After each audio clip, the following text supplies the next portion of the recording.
মুগাক বাৰু কিয় সোণৰ লগত তুলনা কৰা হয় আপোনালোকে জানেনে? মুগাৰ যিটো চাহিদা আৰু মূল্য সোণৰ দৰে বৃদ্ধি হয়, সেইকাৰণে মুগাক সোণৰ লগত তুলনা কৰা হয়।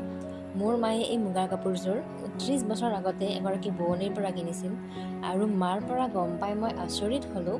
তেতিয়া হেনো তেওঁ এই কাপোৰযোৰ মাত্ৰ 2900 টকাত কিনিছিল। এতিয়া হয়তো 29,000 টকা দিলেও এই কাপোৰযোৰ কিনিব পৰা নাযাব। যেনেকৈ সোণৰ মূল্য দিনক দিনে বৃদ্ধি পাইছে, তেনেকৈ আমাৰ এই অমূল্য সম্পদ মুগা সূতাৰো আমাৰ সমাজত আৰু বজাৰত মূল্য দিনক দিনে বৃদ্ধি হৈ গৈ আছে। আৰু বিহু বুলি মই কোনো নতুন বস্তু পিন্ধা নাই। মোৰ এই কাপোৰযোৰো 30 বছৰ পুৰণা আৰু এই গামখাৰু পাতো হয়তো শ বছৰ পুৰণি। কাৰণ মোৰ আইতাৰ ফালৰ পৰা এই সাৰুপাত মোৰ হাতলৈ আহিছে।